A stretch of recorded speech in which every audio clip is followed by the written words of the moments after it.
Good morning and welcome to a brand new episode of Breakfast Central. Thank you very much for joining us. Social media has been full of reactions to a number of stories, especially the one regarding El-Rufai and the allegations he's made about the federal government not yet still paying subsidy rather. We'll be talking about that much later. I am Emodi.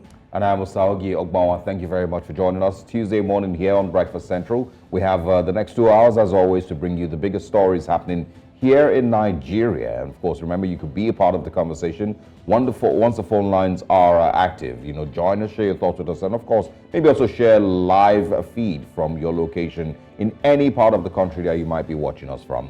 Dashin Osman also joins us to bring us breakfast headlines. Good morning, Dashin.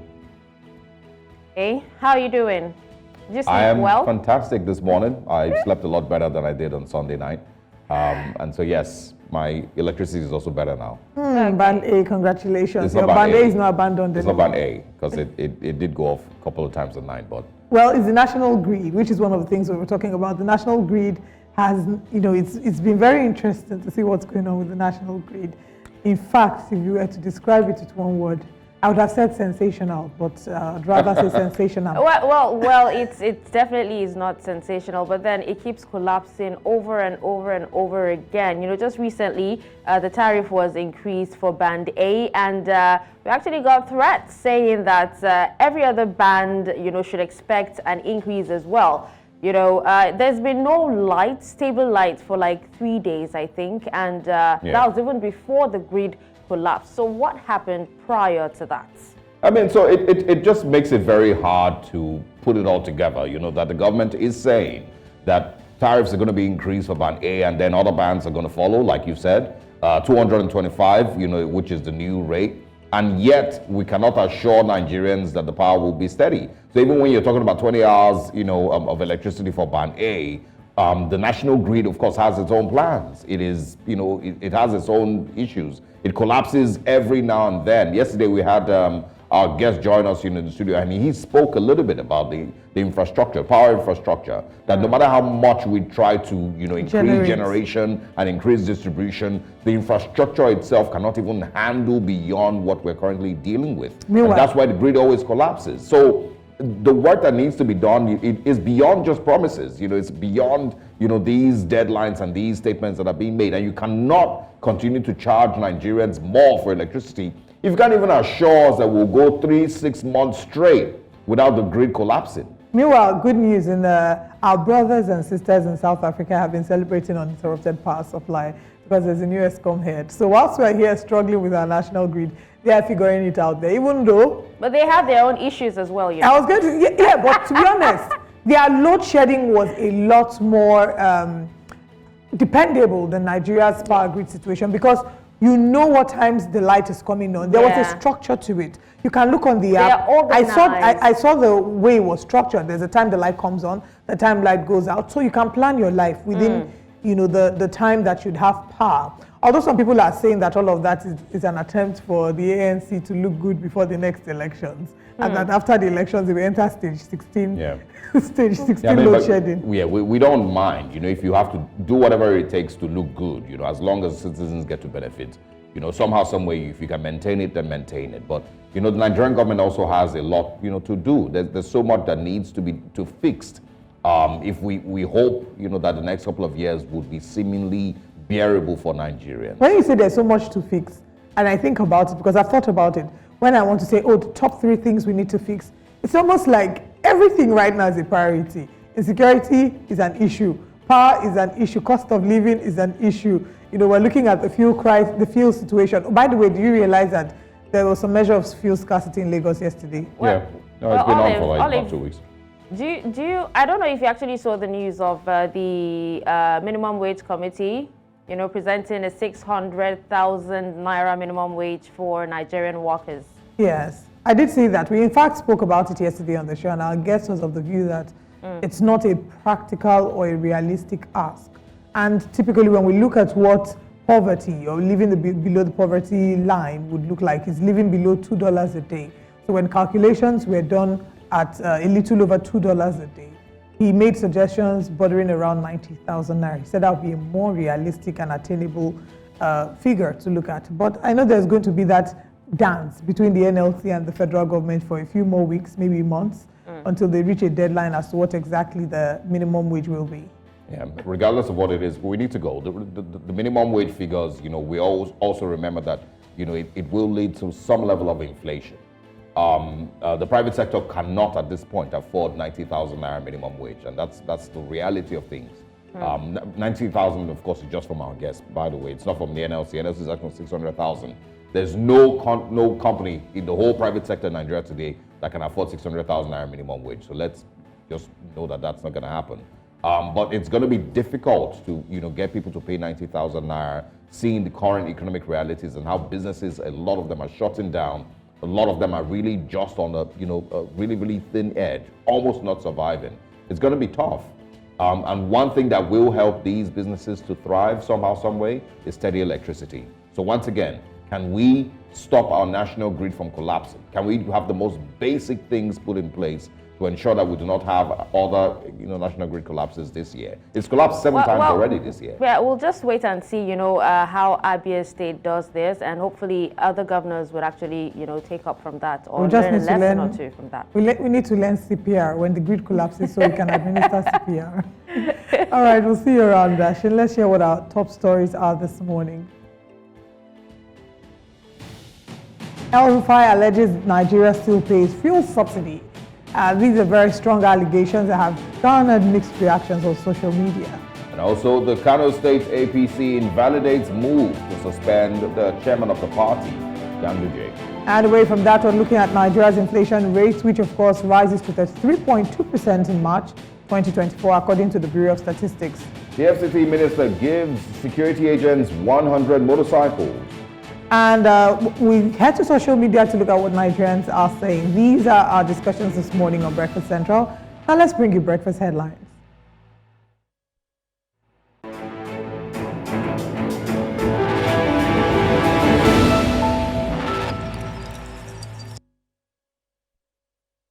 Hello and welcome to Breakfast Headlines. I'm Darshan Usman. Now we begin in Nigeria, where the Kano State chapter of the All Progressives Congress State Working Committee has suspended ward party leaders who earlier suspended the national chairman of the party, Abdullahi Ganduje, from the party. Now the APC ward in Dawakin Tofa local government area has suspended the party's national chairman, Ganduje, on Monday. But in a swift reaction, the party thwarted the suspension and sacked those behind the suspension of Ganduje. The state party chairman, Inusa Dawano, said those behind the suspension of Ganduje were caught in anti-party activities and their records of meetings with the opposition were exposed, and the state working committee adopted the suspension of the ward's APC leaders. It, however, clarified that Ganduje's suspension is invalid, null and void, and cannot stand. The Transmission Company of Nigeria says the national grid has been fully restored after Monday's fire incident at the Afam power generating stations in Rivers State. TCN's General Manager, Public Affairs, Ndidi Mba, stated in Abuja that the fire caused a partial disturbance of the grid. According to her, at about 2:41 a.m., fire erupted at the Afam 5330 kV bus bar coupler, leading to the tripping of two units, AFAM 3 and AFAM 6, resulting in a sudden loss of 25 megawatts and 305 megawatts respectively at the two units, destabilizing the grid and causing a partial collapse. Organized labor, comprising the Nigerian Labour Congress and Trade Union Congress, have submitted a fresh proposal to the federal government of Nigeria demanding 615,000 naira as the new minimum wage for workers in the country. Now, according to a source who is a member of one of the subcommittees set up by the government to work on getting a new minimum wage for the country, the 615,000 monthly was reached after consultations by the NLC and the TUC. President Bola Tinubu, through Vice President Kashim Shettima, had on January 30 set up a 37-member panel at the Council Chamber of the State House in Abuja. With its membership cutting across federal and state governments, the private sector and the organized labor, the panel was tasked with recommending a new national minimum wage. Nigeria's inflation rate surged to a new high of 33.2% in March 2024, a 1.5% point increase from February. Now, this marks a slower month-on-month rise compared to February, but a significant 11.16% increase year-on-year. Food prices remain a major driver, reaching 40.01% inflation, driven by rising cost of staples like gari, yam, and millet. Urban areas were hit harder, with inflation reaching 35.18% year-on-year compared to 31.45% in rural areas. Core inflation, excluding volatile items like food and energy, also rose significantly, reaching 25.90% year-on-year in March. Now, in West Africa, where the U.S. Agency of International Development says about 90% of pharmacies in Liberia are selling stolen medicine donated by aid organizations. U.S. Aid Mission Director Jim Wright said such acts of fraud prevent Liberians from receiving donated essential medicines. Following the revelation, 6 Liberian civil groups have launched a national media campaign aimed at monitoring the distribution of aid medical supplies and raising awareness that donated medicines are free and should not be sold. Wright called for increased accountability, including the prosecution of those guilty of stealing and selling donated health supplies. The Liberian authorities are yet to comment on this matter. Senegalese customs said Monday that they had intercepted more than a ton of cocaine in the southeast, describing it as the largest ever cocaine haul on a land route in the West African nation.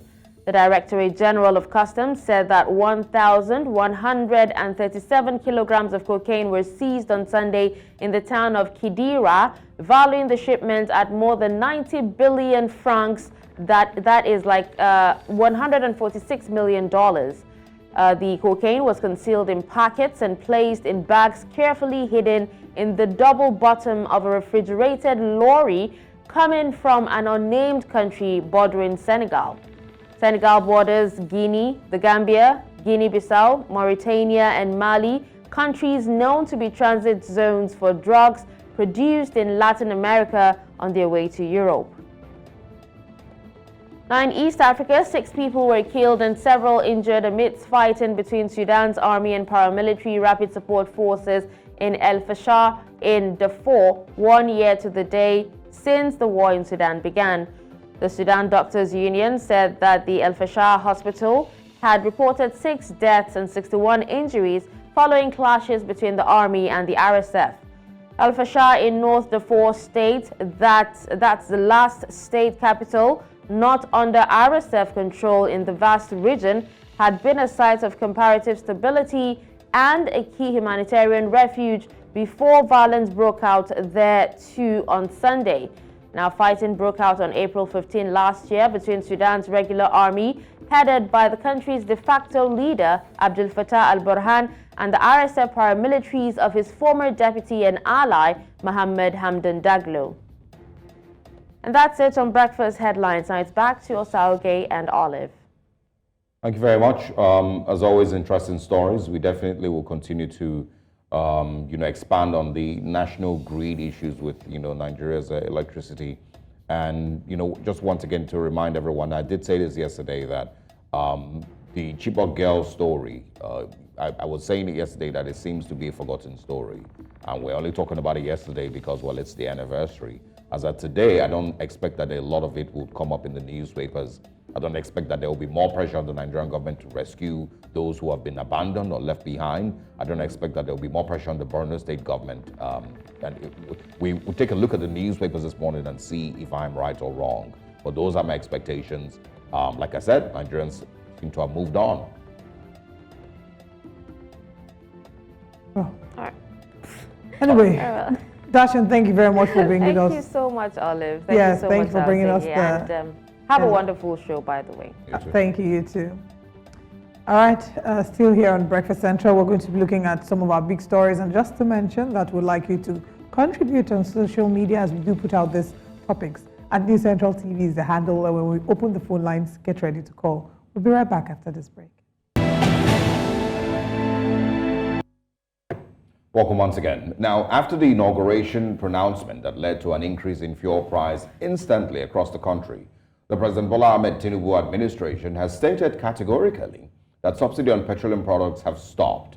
The former governor of Kaduna State, Nasir El-Rufai, says otherwise. He says the Nigerian government is spending about 8 trillion naira on petrol subsidies. He made the revelation during a workshop on enhancing skills of government officials, which took place in Maiduguri on Monday.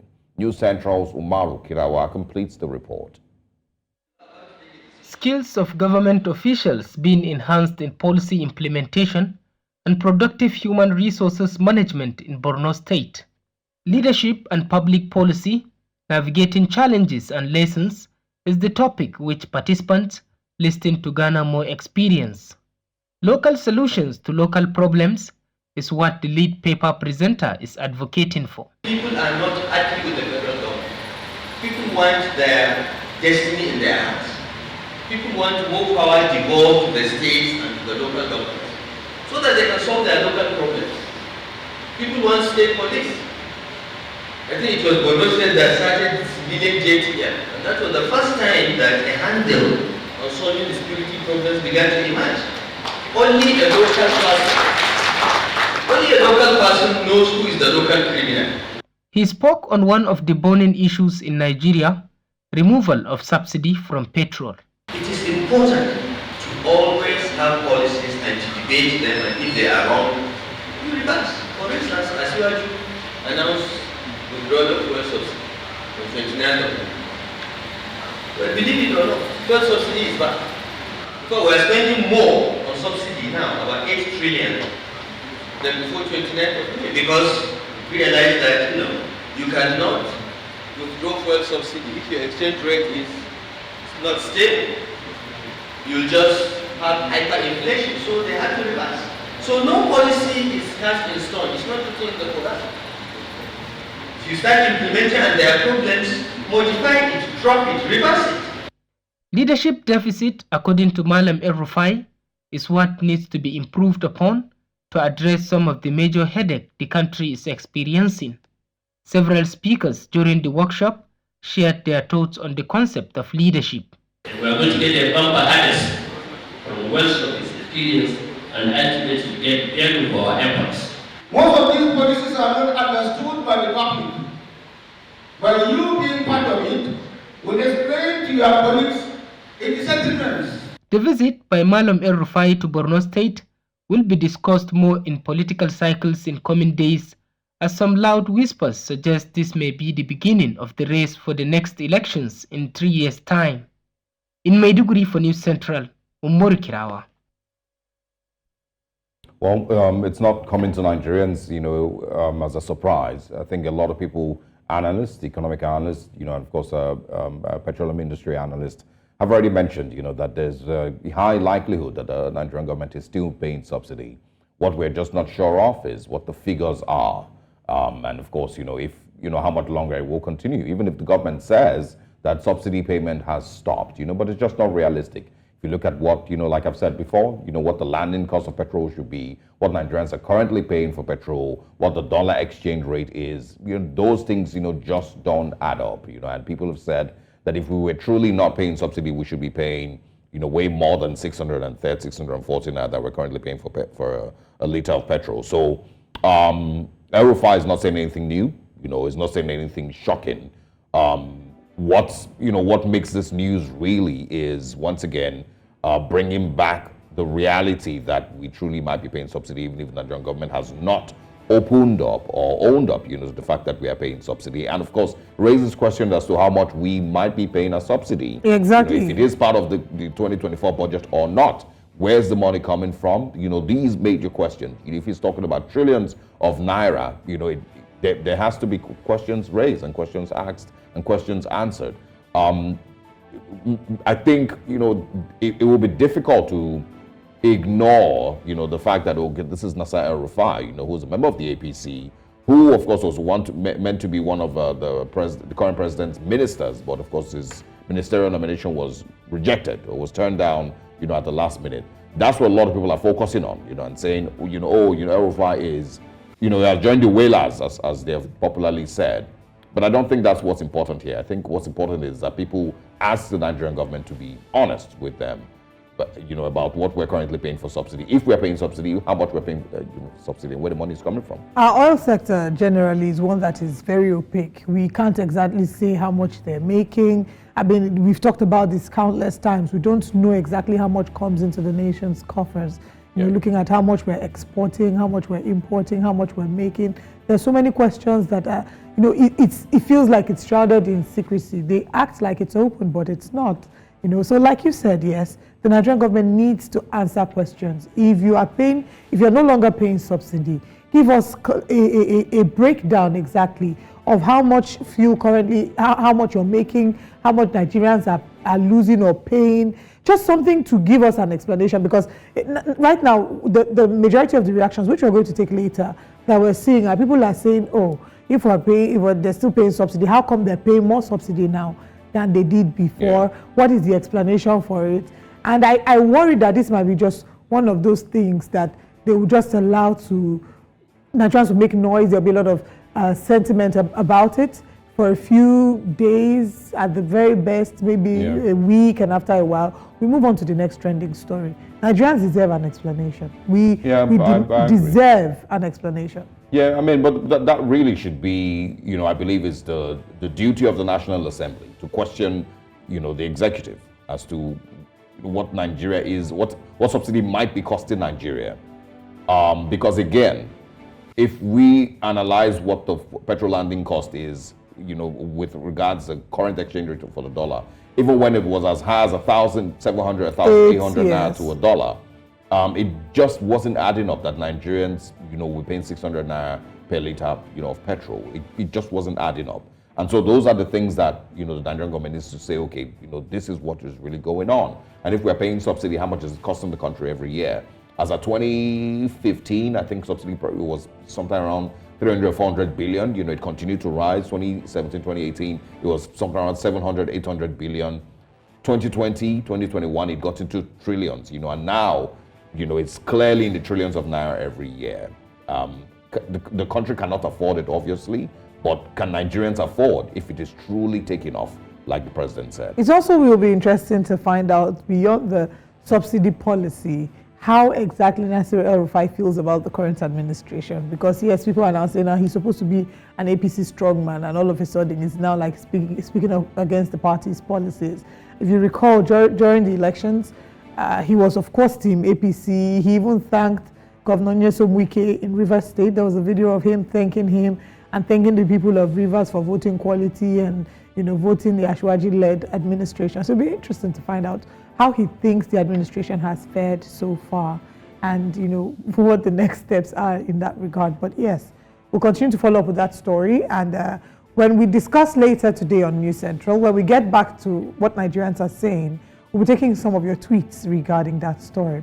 But let's move away from Nasir El-Rufai to an update in Abuja. About 100 motorcycles have been handed over to security agencies and local vigilante groups across the 6 area councils of the Federal Capital Territory as part of efforts to help combat crime.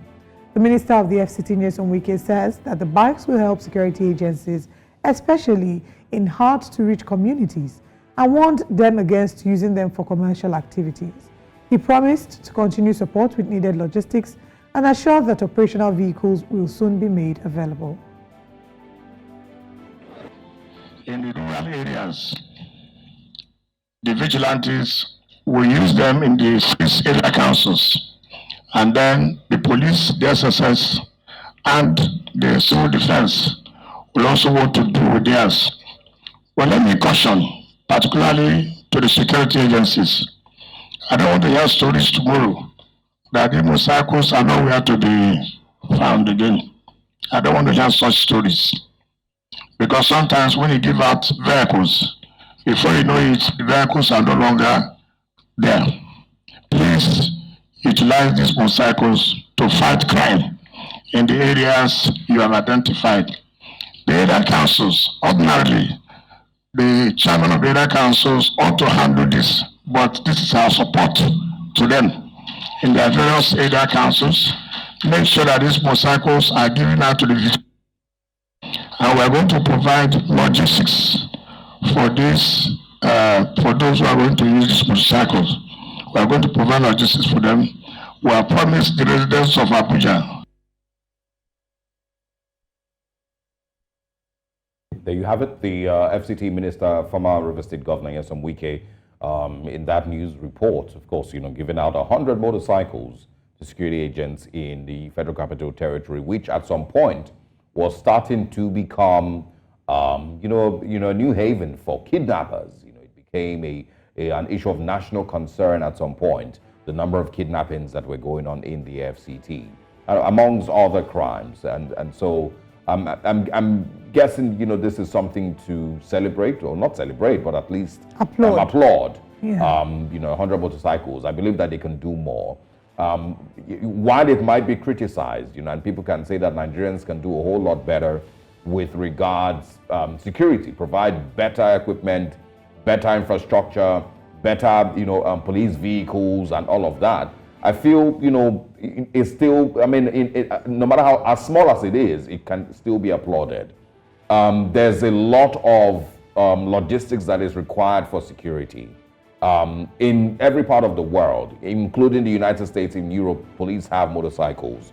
Maybe more powerful than these ones that we are seeing in the screen. Are you sure? Maybe more powerful than these ones. You don't really know the power of these ones. You don't know because you haven't heard them roar. This may be like an 800cc power bike. Olive, please. This is a regular Okada that they banned in Lagos. But regardless, the point is, it's not about the strength of the motorcycles. We may be not be able to afford those, really, really powerful, powerful engine motorcycles. But for what it's worth, to reach those, nooks and crannies, like the minister said, in the FCT, and of course, to be able to get security agencies to go far and wide, it's something to applaud. It is something to applaud. But they, of course, should be encouraged to do more and to do better across the whole country. Provide better logistics, provide vehicles, provide computers, provide cameras. There's many things that need to come into play to assist with security infrastructure, and it's not just motorcycles. While we applaud it, I would just say that there still needs to be a lot more done. And whilst, yes, I agree with you, with everything that you've said, and our executive also needs to now understand that they also have some sacrifices to make.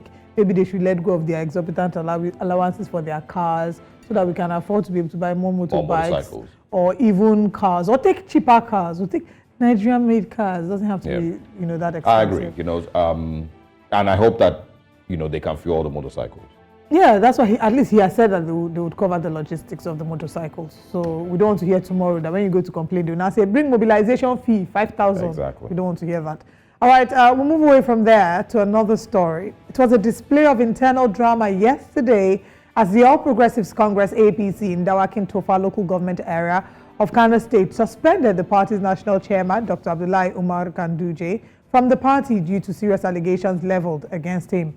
In an announcement made by Haliru Gwanzo, the ward's legal advisor, he cited allegations of bribery against Ganduje by the Kano State government as the reason for the suspension. In another twist, hours later, the State Working Committee of the Kano chapter of the All Progressives Congress APC sanctioned some ward party leaders who earlier suspended the national chairman of the party, Umar Abdullahi Ganduje. In the quick counter, the party's local government officials thwarted the suspension and sacked those behind it. Abdullahi Abbas, the chairman of the APC in Kano, alleged that the ward executives who suspended Ganduje were working with the new Nigeria People's Party and NPP, and that they have been suspended for 6 months. Now, joining us to look at this story is political analyst Dr. Ibrahim Osinowo. Good morning, and thanks for joining us. Good morning. All right, I beg your pardon, Dr. Mohammed Yao, not Osinowo. Thanks for joining us. I hope Kano State is calm this morning. Give us updates on what exactly played out in the last 72 hours. Yeah, Kano has been calm, and good morning to you there. Nice meeting up with you, and I appreciate the quality reportage there in the medium there. Yeah, the drama that has ensued yesterday, it was something, one of the political, on the tone in the Kano state. Anybody who is aware of the Kano political, activities knows that those are one of those dramas that always unveils itself, to everybody. It has been doing, like that. Sorry, with my, this is okay. But like I said, the drama has been there for quite a long time, and what's happened yesterday is not new to everybody. Kind of politics is always very hot, if I can put it that way. Don't forget that these people that we are talking about, they belong to same, if I can put it, they are birds of the same feather. They belong to same political, ideology. They started together and they folded out because of some one reason or the other.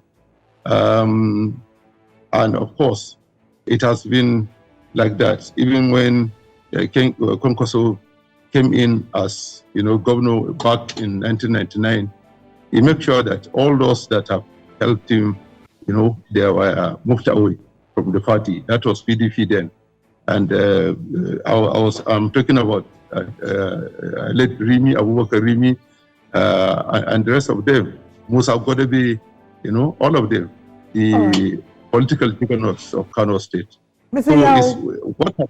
I just want to quickly confirm and just to double check with you, because I did see an interview where the Kano APC legal advisor did say that he actually wasn't suspended.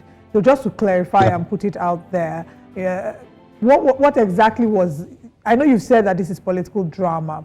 There were conversations about the people who put out the publication not even being members of the All Progressive Congress. So can you please help us shed some light on that situation? Yeah. Like I said earlier, some people just, came off from nowhere. They said they belong to the APC. Well, I'm not a party platform, partisan party member, but those people said they belong to APC, and they are from the national chairman of the party wards level. That is Ganduji. In Doan College local government area of the state. And they said they have now, after, revisiting and, analyzing this problem with the government, they are taking a decision. That is the current government of NPP, as far as the issue of allegations of misappropriations of funds while he was in governor of the state. Now they are taking decision to make sure that they have sacked him. They have sacked him, and they don't want to associate themselves with somebody who is having that problem in the party, as a politician in the state.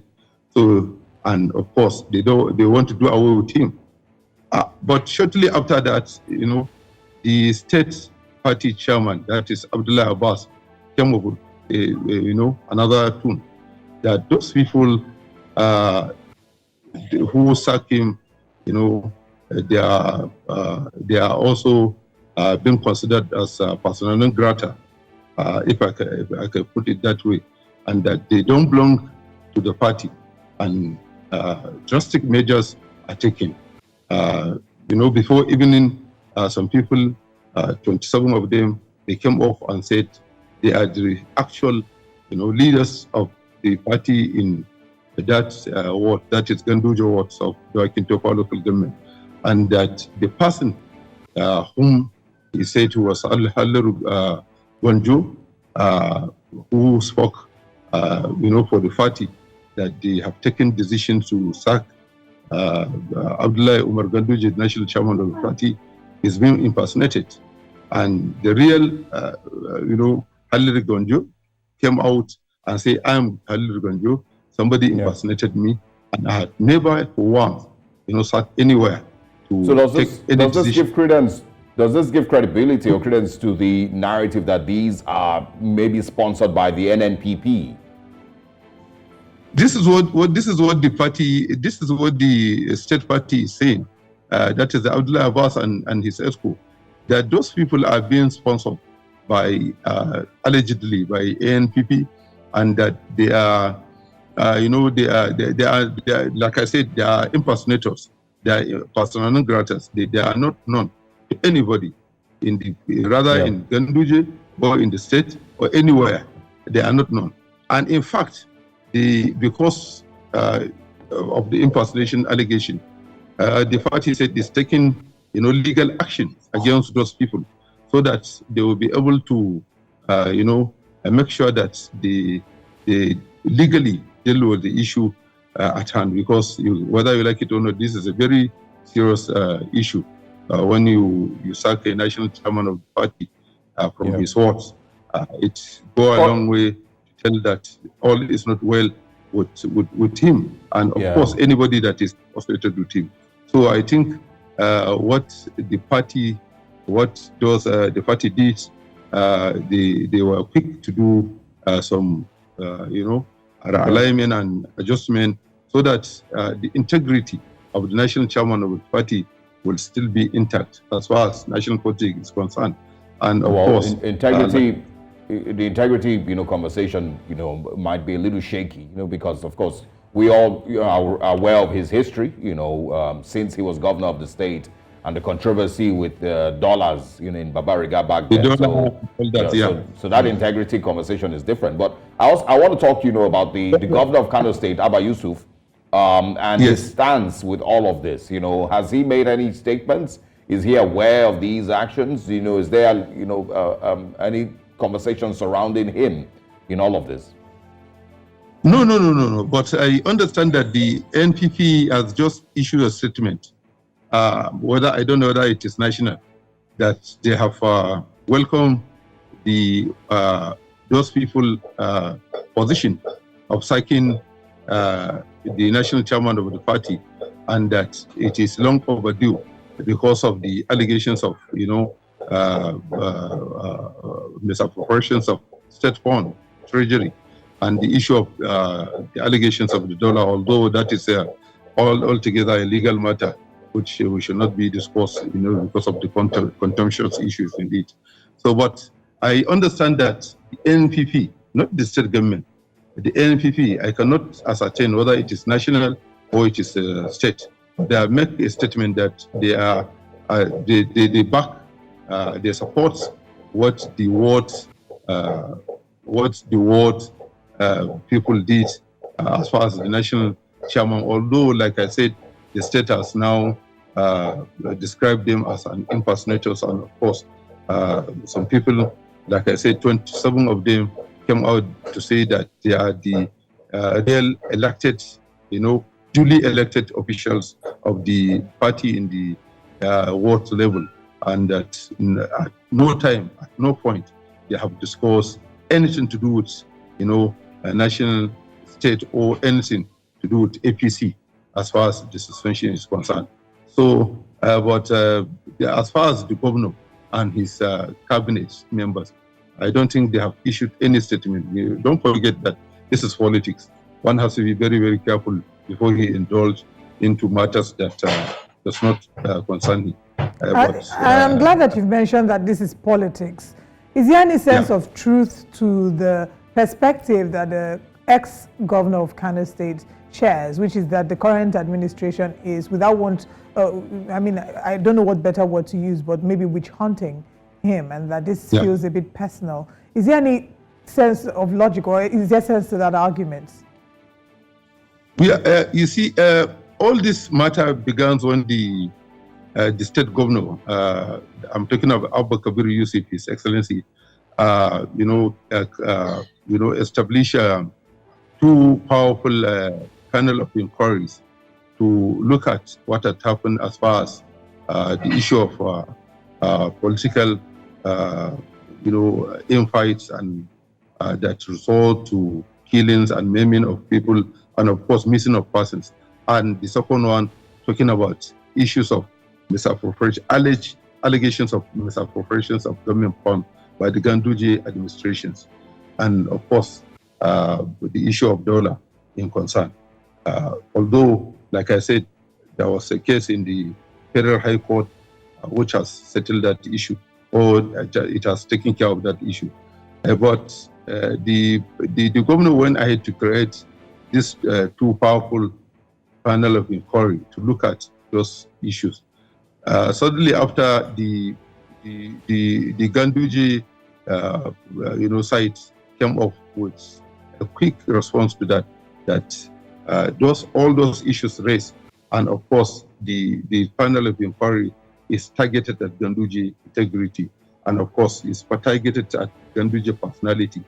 Later on, the governor came out clearly to say that he is not up to with punching anybody, and that he is not after taking care. He is not after taking care of anybody.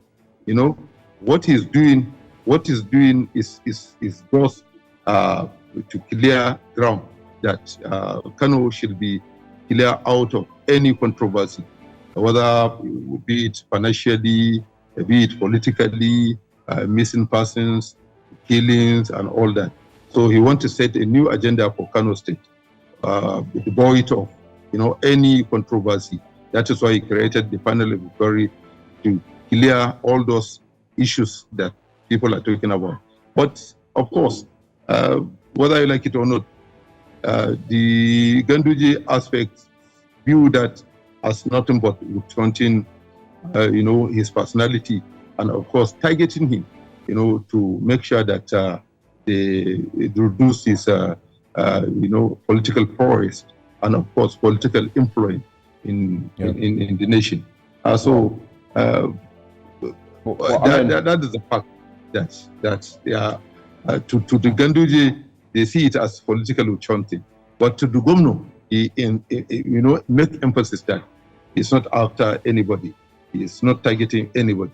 He's rather trying to create a new scene in Kano State, as far as his government is concerned, that will now transcend to do what is right, and of course make sure that politics is no longer something that will be used to attack or to kill or to do anything that creates uncertainty. If we take away the aspect of politics, Abdullahi Ganduje currently doesn't have any immunity as a governor, and so whether he feels he's been witch hunted or not doesn't stop an EFCC or at least an inquiry being made into mismanagement of funds if these allegations are true. And so the Kano State governor still has somehow a role to play here, or at least the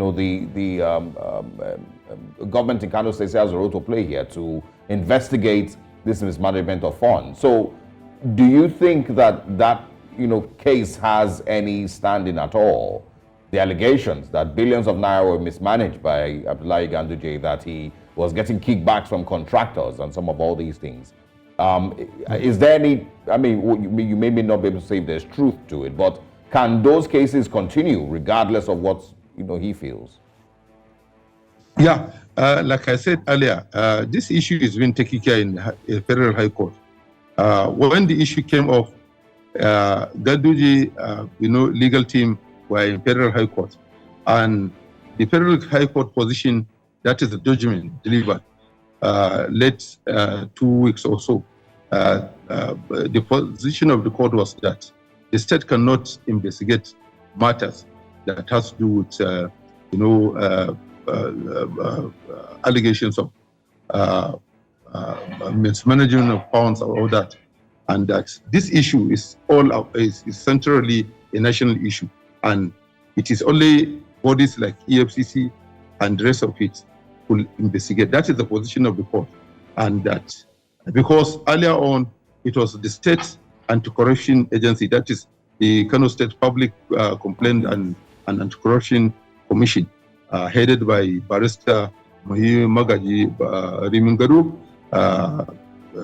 that was investigating the matter. and they are trying to prosecute, the former Kano State governor and the current national chairman of the APC.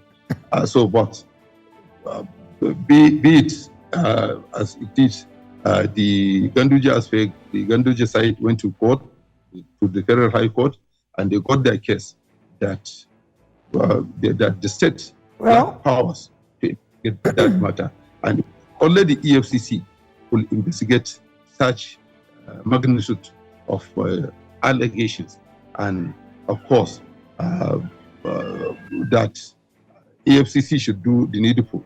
In fact, at a time, I had a story that the state governor was challenging the EFCC to come off with, the reports they gathered, they compiled as far as the issue of dollar and all that, so that the world will see what is it all about. Right. But the new tune in the setting up of the inquiries, the panel of inquiries by the state government, to investigate the matter. I don't know. I'm not a legal person. I don't know whether the state has legal powers to, go on and create a panel of inquiry, that will look at issues of such magnitude. All right, as quickly as possible.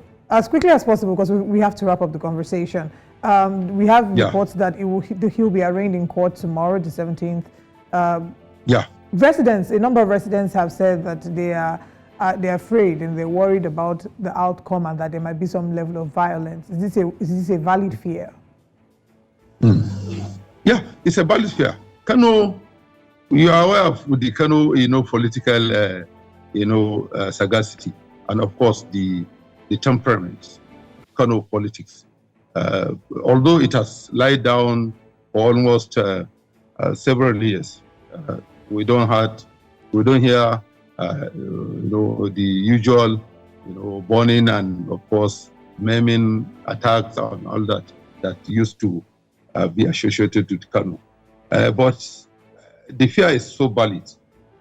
Don't forget, you are talking about supporters who could not, who can be instigated to do otherwise, or I don't know, or they will do on their own personal self what they feel is right. So the fear is valid. Anything can happen in Kano. You cannot presume what exactly can happen in Kano as far as political uprising is concerned. So this is certainly then. If you say that this is a possibility and that these fears are valid, we're hoping that the security agencies in Kano double up so that we're not hearing any the security agency, the police, the DSS are up to the task. Fantastic. They are making a haste, even when during the last festivity, that is the you could see that the police were so proactive in making sure that all the black spots that will I'm sure that we will have an update on this story by tomorrow. Thank you very much, Mr. Iyao, for joining us on the show this morning, and do have a wonderful day. Thank you for having me. Thank you. Thank you. I move away from Kano State. Let's come down here to Lagos, where in Doan College, and of course its accused students have been cleared of complicity in the death of Sylvester Oromoni. Mikhail Kadiri, the coroner who presided over the matter, gave this verdict on Monday during a 7-hour magistrate court sitting in Ogba, Lagos. The judgment, which comes after a 2-year inquiry, affirmed that Oromoni died of sepsis emanating from an infection of the lungs and kidney caused by an ankle injury. It attributed the death of the deceased to an avoidable case of parental and medical negligence. Well, I don't know how the parents are going to take this information and if this will bring any form of closure, because obviously they have blamed the school, but what the reports have released, or what this report has shown, is that the blame is now on the parents. And my heart just bleeds for the parents, because this is no parents ever wants a situation like this. And I mean, I read some part of it, and what I was seeing was they said they delayed, that not just the parent, there was also negligence on the part of the doctors. They delayed in attending to him, I think for 30-something hours, and that led to his death, even though the parents genuinely believed that he was forced to drink something in school. and that he was bullied in his school. I guess we never really know what the position is, and we can only just hope for the best, that the parents find a way to heal.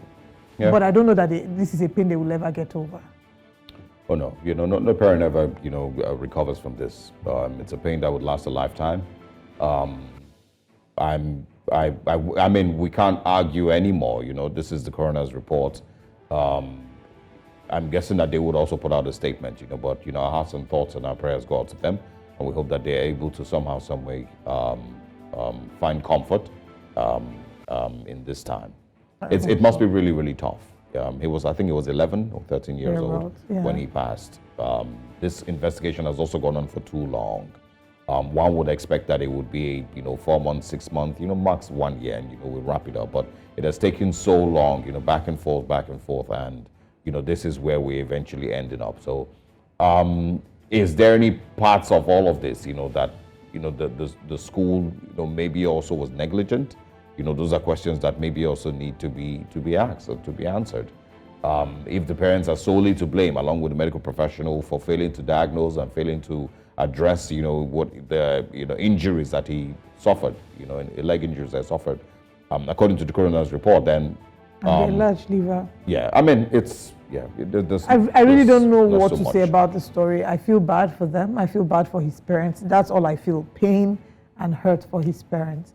And I hope that they find healing in some measure of healing, because it will never completely go away. But that's all that we have this morning on Breakfast Central. Let's do a quick recap of the conversations that we've had so far if you're just joining.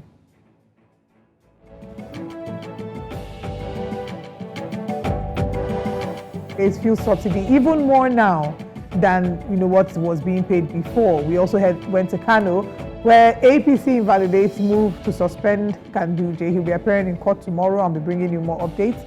And FCT Minister Nyesom Wike gives security agents 100 motorcycles to be able to help beef up security.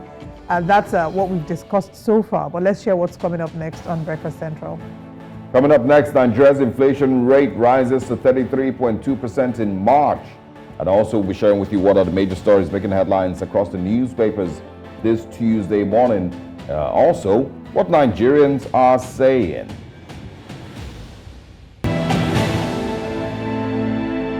Welcome back to Breakfast Central.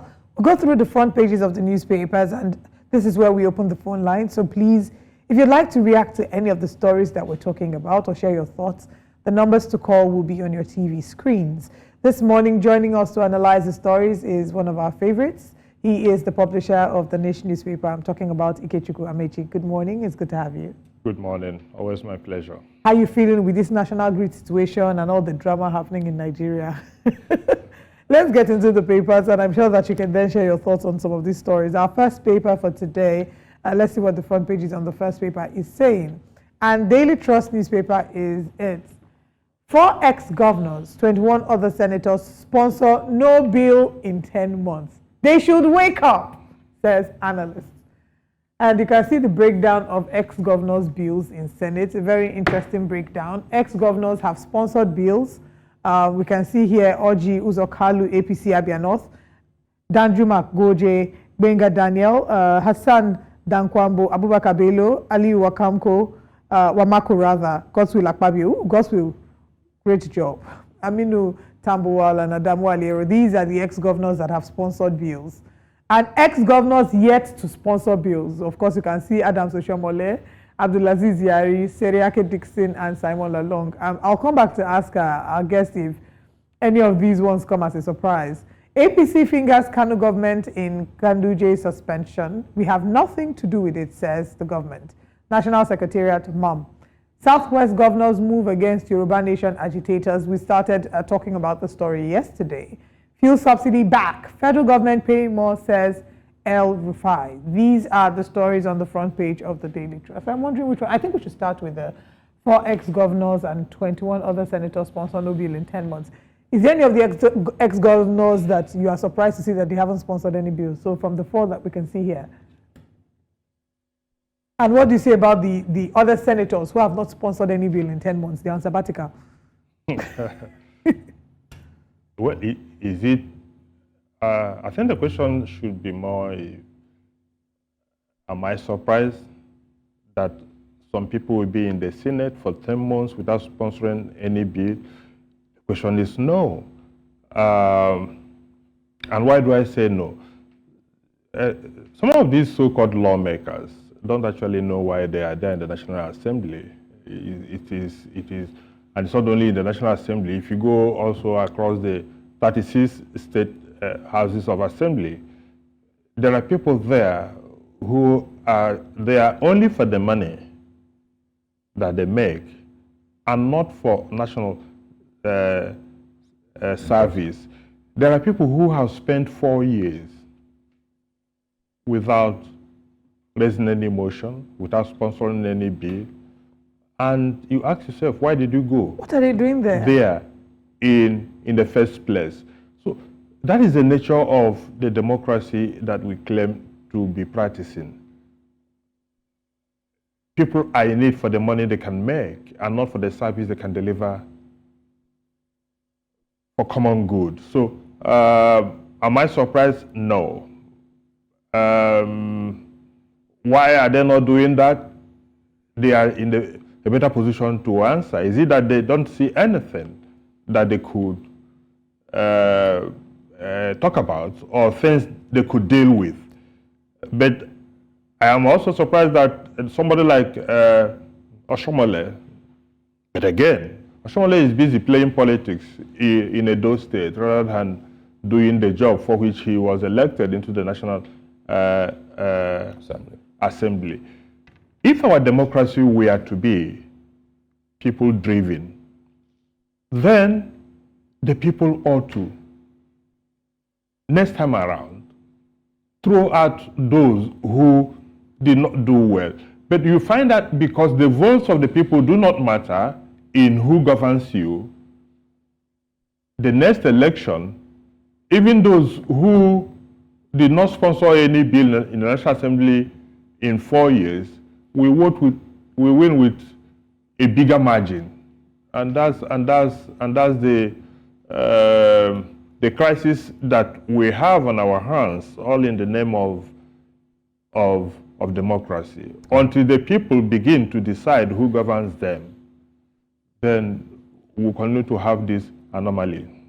Yeah, I mean, you know, a lot of those members of National Assembly that, you know, you only remember they exist when there's crisis. I remember, you know, someone said that, you know, when just before the suspension of the senator that, you know, Ningi, Abdul Ningi. Yeah, exactly. You know, that was one of the jokes that I read back then. You know that some of these people only exist when there's a crisis. You know, you remember they're even representing, or these people are even in the National Assembly, and you can tell, you know, that the National Assembly is very, very lukewarm. You know, there's no emergency with which they address any of the national interests that Nigerians have. No questions are being raised. The executive is not being, you know, put on the floor to answer these questions. You know, we just spend 4 years, and you know, next thing we know, we're at elections again. And that's why people are clamoring that it should be on part-time basis, so that people have a second address, have things they do, rather than going to National Assembly to waste everybody's time. Some people don't even measure up to the number of legislative days that they must be in the National Assembly. There are those who just go in there and they are out.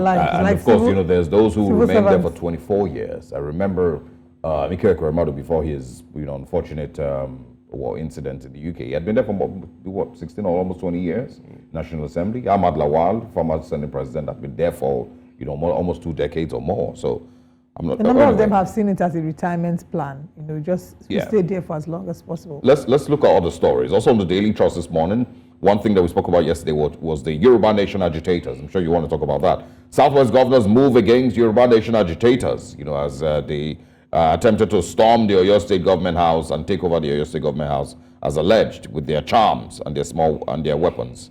For subsidy back, federal government paying more, says former Kaduna State Governor El-Rufai. Quickly. Well, the Yoruba Nation agitators, I think that's a funny one. I don't know what they intended to achieve and how they intended to achieve that. I listened to the Oyo State Police Commissioner last night, where he categorically stated that what they committed was treasonable felony. And I agree. I don't know what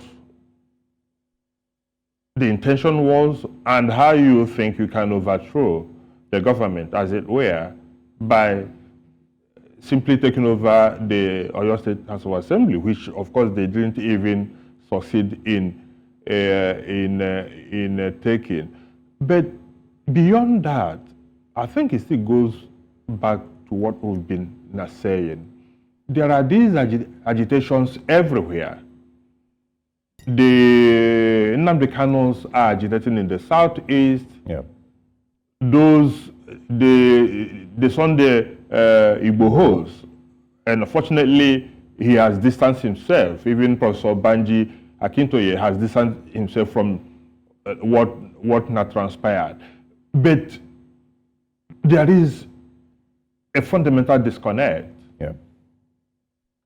that we have in this country, and unless and until we begin to address these issues, there's need for Nigerians to talk and agree on what kind of Nigeria they want. Before we had independence, there were so many conferences, both within and outside Nigeria, and Nigerians agreed on what they wanted. Of course, all those things were truncated after the 1966 coup. And since then, we have had a unitary form of government imposed on us by the military, and which has been sustained up till today, even as we claim to be practicing a federal state. But the fact needs to be stated that we need to rediscuss what we want as a people, how we want to live as a people. You can't have everybody, this in feast all, cannot work in a multi-ethnic and multi-religious and multicultural society as we have today. Yeah. Okay. What we have cannot subsist. I wanted to ask you about the Nasir El-Rufai story, but I'm sure that it will be reflected in other papers. So let's just quickly go to our next paper. And just a reminder of yours also, the phone lines are available. You can join us if you have thoughts on any of the stories that we're talking about this morning. Quickly share your thoughts with us. The Punch newspapers comes up next. It says vandalism worsens grid collapse as gas shortage slashes power supply. TCN, discos blame gas shortage, vandalism for frequent collapse, firms beg customers. TCN plans fresh investment to power infrastructure as grid collapses for the sixth time in 2024. Nigeria's FDI fell by $19 billion in 10 years, says Edun. And also Dangote, modular refineries to pay naira for crude. Naira nears 1,000 naira at the parallel market. State police law amendment may take 2 years. As quickly as possible. Yoruba Nation, lecturer defends participation, police parade 21. Oromoni, father kicks as coroner blames parents and doctor for teenager's death. All right, let's quickly talk about the naira, and of course, nearing 1,000 naira at the parallel market. I think we also had a story on. Okay, I think that should be in another newspaper. But the naira gets into 1,000. It's continued to gain. Do you think that we might see it hit or reduce all the way to 700, 600, maybe? 500? Maybe 218? Eh? Well, of course, in the last 1 month or thereabout, there has been an appreciable gain in the value of the naira vis-a-vis other foreign currencies. The question we need to ask is what is driving this increase in the value of the naira? Yeah. Why is the naira rallying at this point in time? I think the simple answer is that government has gone back on what used to be. The policy for which President Tinubu said he should be in the Guinness Book of Records. The twin policies of removal of subsidy and floating of the naira, he has reneged on all of them. You had El-Rufai saying that fuel subsidy is back and that we are even paying more now. Yeah. And that is true. The same thing has also happened with the floating of the naira. Government is now, as a policy, propping up the value of the naira. Don't forget, there are also reports that our foreign reserves are being depleted because it is the money that is used to show up the value of the naira. I think what we should worry Nigerians, it may go beyond it. It may go below what we have now. But again, yesterday, food inflation stood at 33.2%. No, 40, sorry. 40% Yes. Food inflation. Yes. Now, you ask yourself, why is it that naira is gaining and then food inflation and other things are not? The truth of the matter is that our monetary policy is still not as tidy as it ought to be. And unless and until we get it right in our energy policy, as long as diesel is costing above 1,000 naira, as long as fuel, petrol, sells beyond 600 naira, the cost of production, and if you throw into the mix again, the increase in electricity tariff, the cost of production cannot come lower. So what this sounds like is that it's an artificial gain of the naira, and at some point, it will stop, and then we're going to backslide back to the 1,000 days or 1,700 days, because there's nothing that the government is saying that we're doing now to prop up the value of the naira, to attract foreign investment, to increase production, to increase crude oil sales. Am I wrong? Also, you are not. And that is my fear, that what we are experiencing now might be a temporary respite. That sooner than later, when the government can no longer continue depleting our foreign reserves, because there is no production and inflation is not coming lower. Again, the CBN is tightening monetary policies.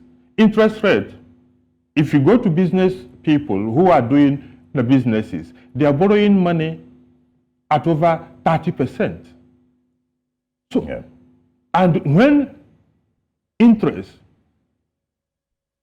in a globalized world, where interest in countries like Japan is even less than 1%, how can you compete? So inflation is not coming down.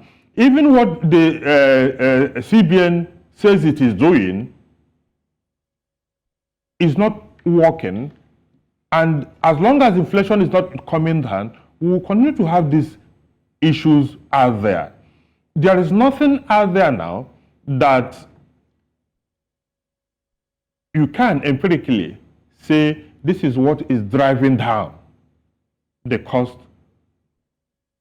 or making the naira to appreciate in value, other than that the government has gone back to what was the practice before now, which they said they had dropped. Yep.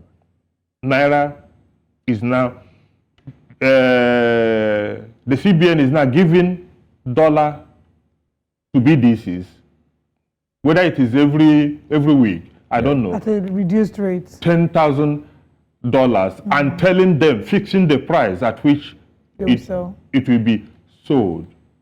Naira is no longer being floated. What we have is a managed value of the naira. I don't really believe or subscribe to the idea that the real value of the naira should be 10,000 naira to $1, as some people believe. But what I don't agree with is this knee-jerk approach to solving things that ought to be more fundamental, that people need to sit down and say, where are we going to? What are those fundamentals that are not aligning with what we are doing and which has led us to where we are now? I don't see those things.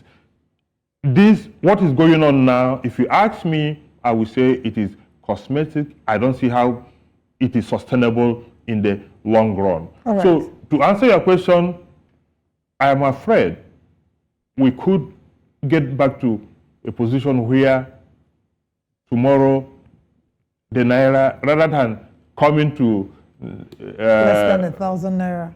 Less than 1,000 naira, may actually go up, but we'll wait and see. All right, let's look very quickly at the front page of the same paper, looking at the story of the national grid. And they say here that vandalism worsens grid collapse as gas shortage slashes power supply.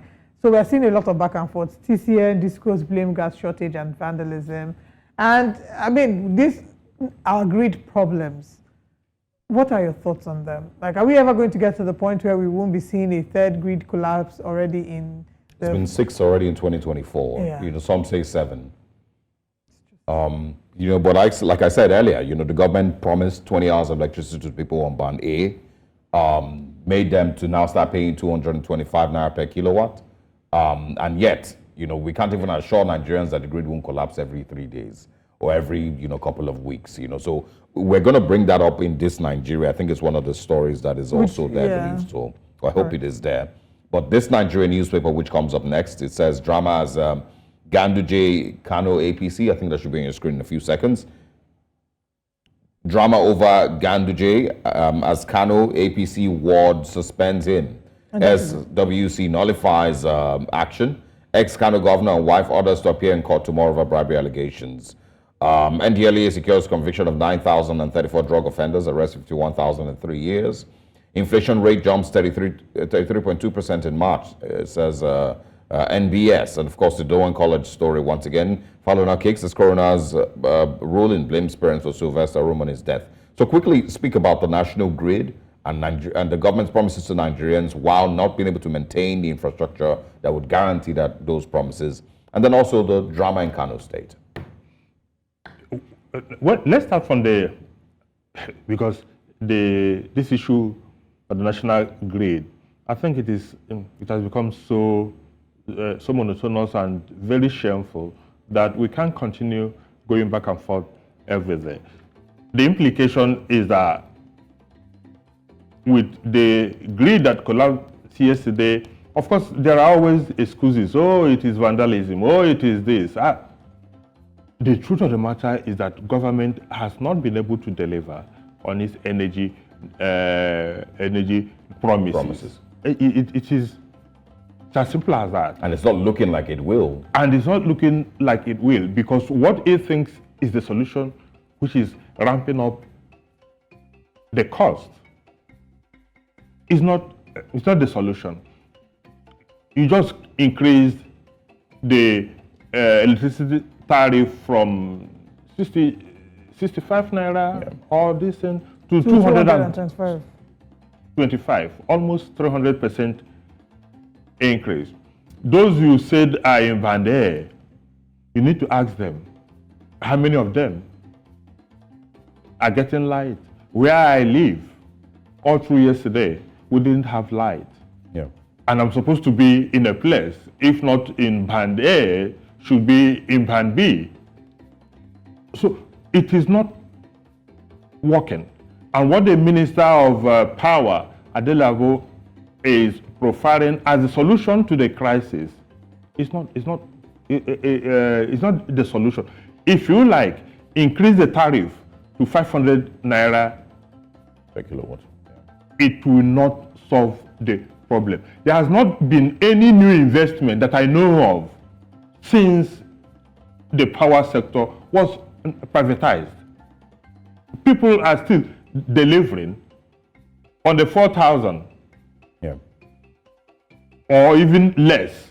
So what did those who buy this power infrastructure, what did they come with? And there's not been any, new investment. There's not been any improvement in our gas, supplies. Nothing. There's not been any improvement in, in our dams. I think we have a call from Warri that we need to take. Moody, good morning. Good morning, Moody. Thanks for calling. Please go ahead with your comment. I'm calling from Warri. Good morning. Go ahead. The problem of Nigeria is that if you go to the market and you want to buy a towel, and the said price now is, and the person does not have the towel, can you increase what you don't have? You see, Nigeria is increasing tariff, but you don't even have anything to sign supply of life. Now, like the ingredient collapse, because people are not disciplined. If it were to be another, can I compare other country? If that be subsidy, if there's disappointment on the street, we collapse. Some people will be sacked. But now the government here, all our policies are business. So I want the government to approximately, I know Tinubu is trying to that it has been polluted. The total Nigerian government is polluted already because of corruption. All is corruption. We have so many infrastructure. They are not eradicated. Still industries are there. Right. No. So, but what I'm trying to say, excuse does not help this country. Yeah. All right. The government will. Thank you very much. Thank you very much. I think the highlight for me from what he said is excuse does not help this country. And Yeah. we can't give what we don't have. Yeah. You can't continue making excuses every day. Oh no, it is this. Oh no, it is that. There is, like I said earlier, there is nothing out there that shows that any step has been taken to get it right, particularly in the power sector. Increasing the tariff arbitrarily, as it were, is not a solution. If now we are at 200 and something naira per kilowatt, and then we don't have light anywhere, the national grid is collapsing. It will still collapse tomorrow, and the problem will subside. But quickly, going back to the Ganduje issue, yes. you see, some people, particularly the APC bigwigs, are saying that it is motivated by or being pushed by the NNPP government in power in Kano. Yeah. My take on that is whoever is behind this, Ganduje should have his day in court. Tomorrow. He should have his day in court. All we should be asking for is that let there be justice. Yeah. Let there be fair trial. Let the judiciary hold up to the distance of integrity and dependability, so that at the end of the day, justice will be seen to have been done. Look, Ganduje was caught on camera. It is alleged. Rather than going back and forth, going to get immunity from being prosecuted like some governors did in the past, we should be advocating, and I've said that here before now, that unless and until our leaders are called to account for their stewardship, the level of impunity that we have in this country will not stop. And if this impunity continues the way it is, we can never have good governance. Where people are governors and they become emperors. Where people become president and nobody can question them again. In other countries, Trump was arraigned yesterday. Former President Trump was arraigned yesterday in court. Why is it that no Nigerian president is ever tried unless the ones that died? So there's an assumption of immunity beyond the time in office. Yeah. Exactly. Yeah. Exactly. And sainthood. Yeah. So Ganduje should have his day in court. Whoever is behind this, whether it is Kwakwanso or anybody, the issue is what the crime he was alleged to have committed did he. Yeah. And the best place to prove his innocence is to go to court. I mean, the great thing is that he's innocent until proven guilty, and one of his rights as a Nigerian citizen is the right to fair hearing. And Exactly. will be done in the court of law. Exactly, that's what I said. I'm sure that we'll have updates on that because his arraignment is tomorrow, the 17th of April. So we'll have more information on that when he goes to court. But Absolutely. it's always a pleasure having you, Ikechi Komechi. Thank you for joining us. The pleasure is mine too. All right, this is still Breakfast Central. We'll go on a break, and when we come back, we head into our other top stories for the second hour. Our next top story has it that Nigeria's inflation rate jumped to 33.2%, according to the most recent figures released by the National Bureau of Statistics, NBS, for the month of March 2024, in comparison to the 31.7% reported in February 2024.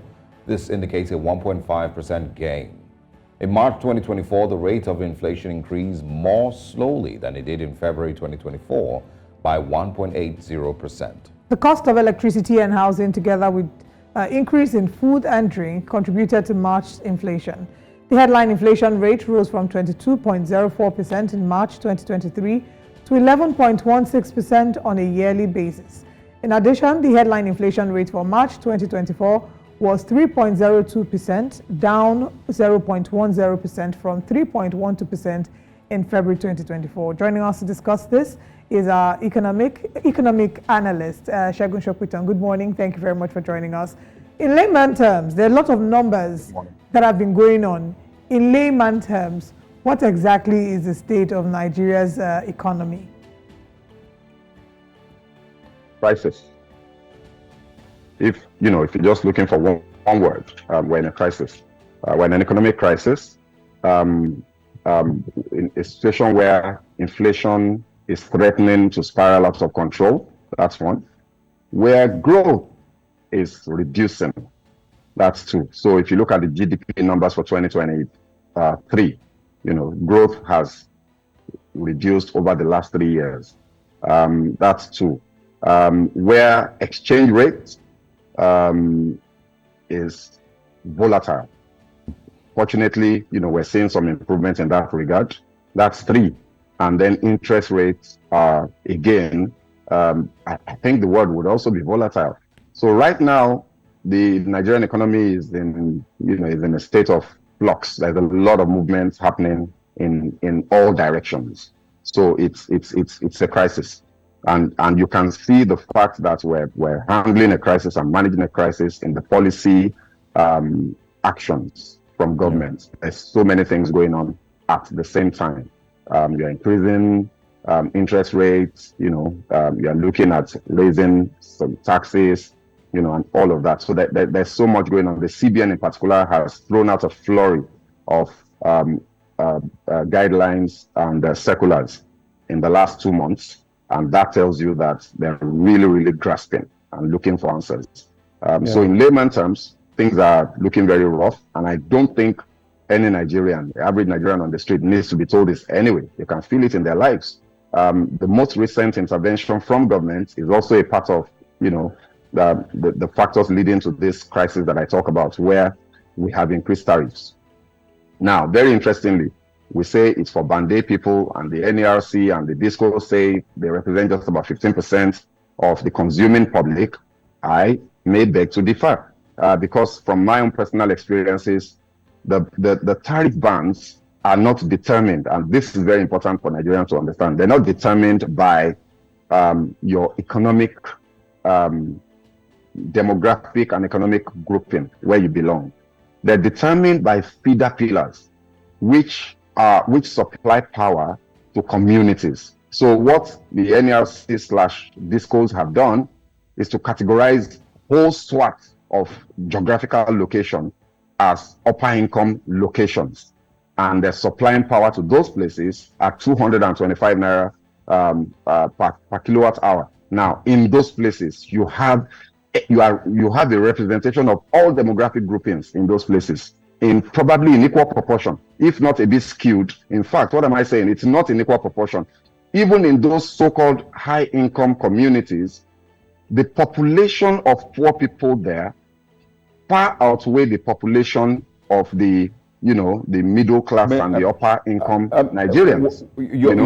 Let me just help with that, and maybe you can continue. When you say the population of poor people, you might also be referring to the new reality that Nigerians have had to deal with, since the coming of this administration, because people who weren't seeing themselves as poor, 2 years ago, are currently now, maybe accepting that they're poor. So there's definitely more poor people living in these areas that are termed Band A areas, right? 1,000%, Osarogie, even when let me mention some places, Magodo, you say, oh, Magodo is middle income on the mainland, maybe middle upper income, upper middle income, maybe Antony Village, Bagada, those places where people, the middle class, tends to live. Let's leave out Banana Island and the rest. And even in the likes of Banana Island, people are impacted. Now, as you rightly say, the income of people have suffered serious hits in the last 9 months. And people that ordinarily would have described themselves as comfortable are actually struggling. But beyond them, I'm even saying that in every single one of those communities, including, let's say, Lekki Phase 1, the number of people that are in Lekki Phase 1 and are poor are more than the number of people that are middle income and upper income. Because those people, for every single household, if you count the number of Nigerians living in that household who are members of that household and can be described as upper income and rich, they are serviced by multiple domestic help and the attendant services that they need provided to them.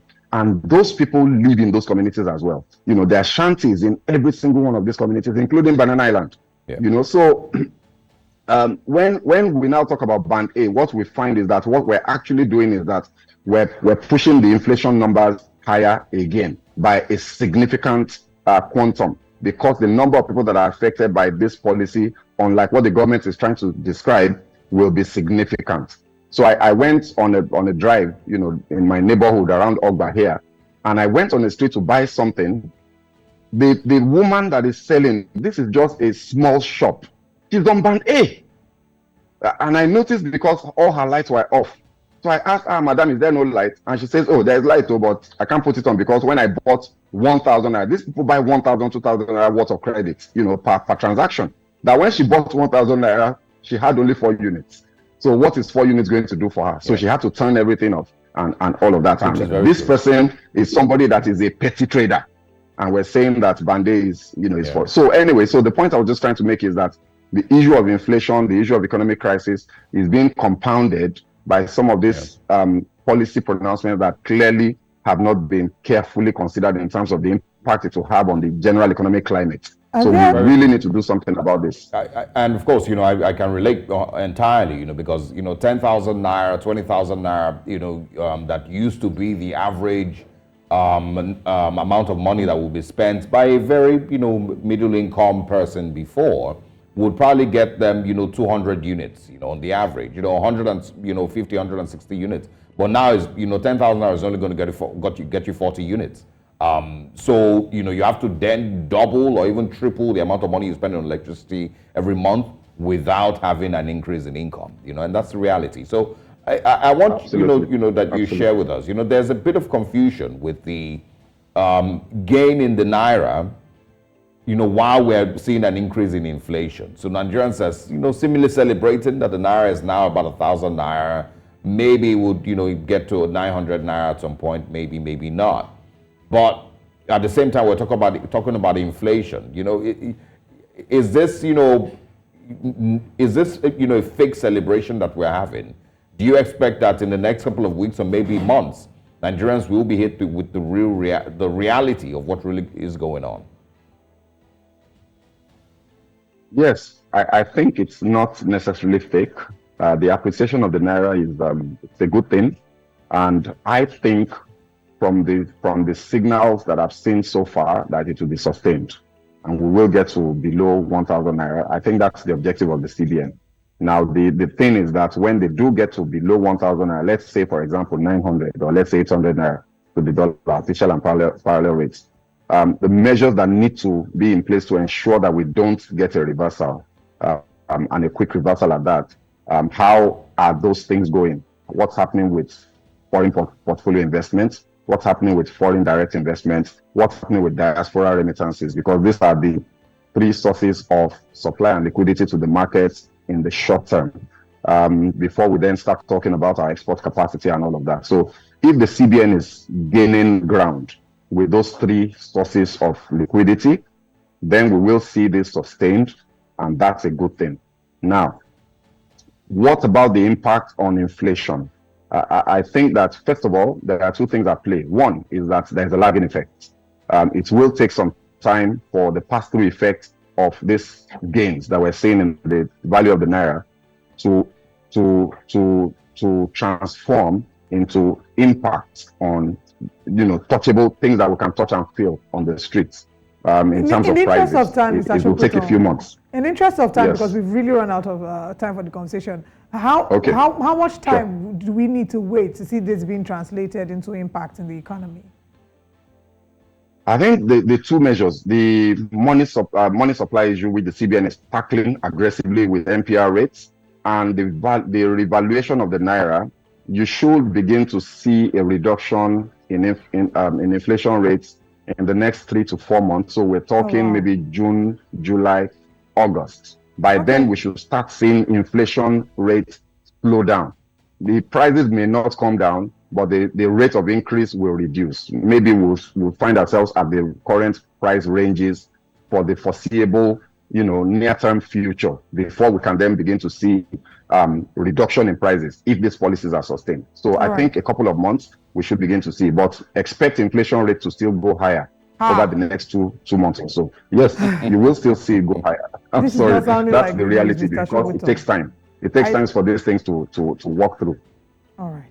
Thank you for sharing with us your thoughts this morning. We hope that you are wrong, that this inflation. I hope so too. I hope so too. We hope.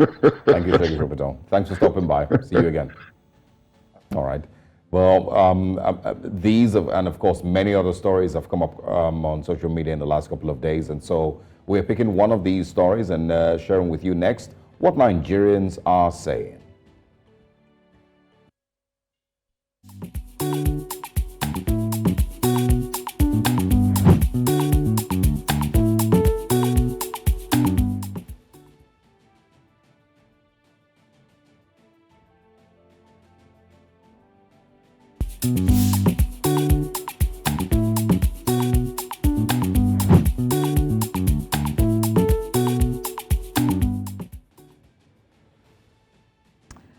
Nasir El-Rufai did say that the current administration is still paying subsidy and that it's not completely out like they did allege. And Nigerians on social media have reacted, several reactions trailing this statement, some for, some against. So let's head to X and see what Nigerians are saying. And now, our first tweet today says, "Dear El-Rufai, you are welcome to the opposition side. Tell us all their secrets, scatter everywhere, no shame." This is, of course, from FS Yusuf. We have some other tweets that we'll be looking at. This one is from Imran Wakili Oluwafemi. He says, "My take on what Malam Nasir El-Rufai said about PMS subsidy. Firstly, it's common knowledge that the government is paying subsidy. The price of PMS is supposed to rise as the dollar rises. But have you noticed," please, we're not done with that, let's go back again. He says, "But have you noticed," okay. We're mixing up the tweets. Can we go back to the previous tweet? Thank you. Okay. All right, I'll take that again. "The price of PMS is supposed to rise as the dollar rises. But have you noticed that the price has not increased despite a nearly 300% increase in the dollar rate over the last few weeks? You think it's magic that is keeping the price?" That's what this one is asking. Let's take another tweet. Oh, same one. It says, all right. "The political sharing didn't get to El-Rufai now. He wants to spill the beans. Politics of Convenience in Motion, and this is by Michael. And we have another one by Bukos. It says, Sir, one of your former disciples, El-Rufai, said you are now paying higher for subsidy. This is to our president. He says, if this is true, who are you paying to? Why didn't you revert to the old price? And why are you not being sincere with Nigerians? That's a question for President Bola Ahmed Tinubu to answer. And that's all that we can take this morning on what Nigerians are saying. Of course, Osarogie, I don't know what your thoughts are. Did you tweet about this as well? No, I didn't. I should have checked to see if I would see your tweet. No, I didn't. But like I said earlier, that many people aren't surprised, that, just hearing that Nigerians are paying for subsidy. I think what the conversation mostly, is about with regards to El-Rufai is the fact that he is an APC person. He, of course, wanted or was supposed to be one of the ministers, but, was turned down in the end. So many people are interpreting it as, him fighting back at the Tinubu administration, and that's most of the reactions that I saw. That's what a lot of them are saying. Exactly. They're welcoming him to the Whalers Association. Yeah, exactly. They've said they'll make a gown for him and he'll stand in front of the Whalers Association. I think that was FS Yusuf as well. Yes. That said that. So yeah, it's not shocking, seeing those reactions. I'm waiting to see the government's explanation to this. Certainly waiting for a statement, but Absolutely. That's all that we can take today. Thank you very much for joining us. We'll be back again same time tomorrow. I am Olive Emodi. And I am Osarogie Ogbonmwan. Thank you very much for joining us. See you tomorrow.